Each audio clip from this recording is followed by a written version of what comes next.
50 টাকা দিয়ে দে, কারণ আমাদের কাছে সময় কম আছে, ঠিক আছে? কিন্তু পাবলিক এটা জানতে পারুক যে এখানে কি ঘটছে, ঠিক আছে বলে, এবং জানতেও পারলে যে এখানে কি ঘটছে অবশ্যই মাথায় রাখবে আর খেয়াল রাখবে। যখনই তোমরা আসবে ভালো করে বার্গেনিং করে ভালো করে কথা বলবে, না হলে তোমাদের সঙ্গে এরকমই সেম ঘটনা ঘটবে। বন্ধুরা, আমরা এখন দাঁড়িয়ে রয়েছি ওল্ড দীঘার টোটো বা অটো স্ট্যান্ড। এইখানে আমরা এই যে টোটোওয়ালাটা দেখতে পাচ্ছ আমার পিছনে, এই টোটোতে নিউ দীঘা থেকে বুক করা হয়েছে। ওদের 4টে 5জন 6জন দাঁড়িয়েছিল। এবার সিস্টেম ওদের যেটা সেটা হচ্ছে যে কথা যার সঙ্গেই হোক, কিন্তু হয়তো টোটোটা চলে যাচ্ছে,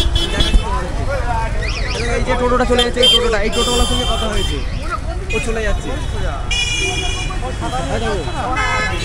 ভালো করে দেখে রাখো, তোমরা ভালো করে দেখে রাখো। তোমরা টোটোওয়ালাটাকে ভালো করে দেখেছো, অবশ্যই খেয়াল রাখবে। যদি এই টোটোতে তোমরা বসো, তোমরা আগে থেকে ভালো করে কথা বলবে, নাহলে তোমাদের কিন্তু আমাদের মতনই সমস্যা হবে। কথা হয়েছে 100 টাকা, এখন বলছে 150 টাকা, মানে এখানেও কিন্তু 2 নম্বরই চলছে বিশালভাবে। তো অবশ্যই তোমরা খেয়াল রাখবে আর মাথায় রাখবে, টোটোওয়ালাদের সঙ্গে টোটোয় ওঠার আগে অবশ্যই কথা বলবে ভালো করে, তারপরেই টোটো উঠবে, নাহলে ওরা মানে যে কোনো উল্টোপাল্টা রেট বলতে পারে। আমাদের সঙ্গে কথা হলে 100 টাকা এবং ফিক্স রেট হচ্ছে 100 টাকা, আর এখন বলছে 150 টাকা দিতে হবে, মানে 150 টাকা বলছে আবার 500 টাকাও চাইতে পারে, আর যেটা চাইবে সেটা দিতেই হবে। তো আমি এখানে এদের ইউনিয়নের আরও 2-4 জনকে জিজ্ঞাসা করলাম, মানে ওল্ড দীঘার যারা টোটো ইউনিয়নের যারা টোটো চালক রয়েছে তাদের সঙ্গে আমি কথা বললাম এবং তাদেরকে জিজ্ঞাসা করলাম যে কত করে। তারাও কিন্তু একটাই রেট বললো যে 100 টাকা, কিন্তু ও বলছে নাকি 150 টাকা। তো অবশ্যই তোমরা টোটোতে ওঠার আগে এটা মাথায় রাখবে, ভালো করে কথা বলে নেবে, নাহলে কিন্তু আমাদের মতো তোমরাও সমস্যায় পড়বে। আমি এদের যে ইউনিয়নের যে মানে হেড আছে তার সঙ্গে কথা বলবে, সে যেটা বলবে।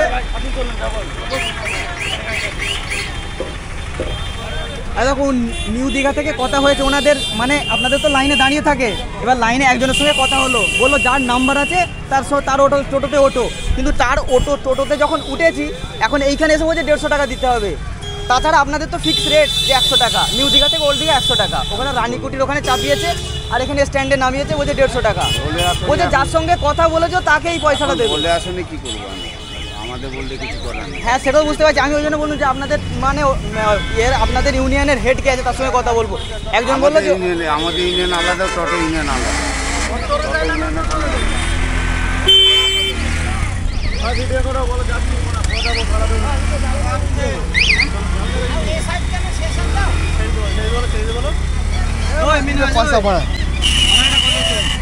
ওকে 50 টাকা দিয়ে দে, কারণ আমাদের কাছে সময় কম আছে, ঠিক আছে? কিন্তু পাবলিক এটা জানতে পারুক যে এখানে কি ঘটছে, ঠিক আছে?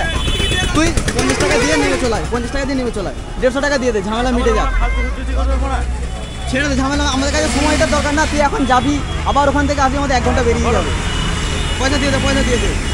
তো যাই হোক, তোমরা দেখতে পেলে এবং জানতেও পারলে যে এখানে কি ঘটছে, অবশ্যই মাথায় রাখবে আর খেয়াল রাখবে। যখনই তোমরা আসবে ভালো করে বার্গেনিং করে ভালো করে কথা বলবে, না হলে তোমাদের সঙ্গে এরকমই সেম ঘটনা ঘটবে, ঠিক আছে? আমাদের সঙ্গে আজ যেরকম ঘটলো সেম তোমাদের সঙ্গে এরকম ঘটনা ঘটবে। ওরা 100 টাকা করে কথা বলে এখন 150 টাকা বলছে, 500 টাকাও চাইতে পারে। তো তোমাদেরকে দিতে হবে, কিন্তু অবশ্যই জোর ধরবে, ছাড়বে না এদেরকে। মানে আমাদের সঙ্গে 100 টাকা করে কথা হলো এবং ফিক্স রেট 100 টাকায়, এখন বলছে 150 টাকা। ওদের তো ইউনিয়ন আছে, মানে এইভাবে লাইন দিয়ে দাঁড়াচ্ছে, সবাই সিরিয়াল অনুযায়ী দাঁড়াচ্ছে, কথা যার সঙ্গেই হোক, কিন্তু শখ নেই বা ইচ্ছে নেই যে এরকম টাইপের ভিডিও পোস্ট করবো, বাট আমরা বাধ্য হলাম আজ এরকম টাইপের ভিডিও পোস্ট করতে, এবং এখানে অনেক সবাই দেখলো কি ঘটলো। তো যাই হোক, আমি মানে কোনো শখে আমি কিন্তু ভিডিওটা পোস্ট করলাম না, তোমাদের এই ইনফরমেশনটা অবশ্যই দেওয়ার ছিল, সেই জন্য আমি ভালো করে পোস্ট করলাম, এবং অবশ্যই কিন্তু এই জিনিসটা মাথায় রাখবে।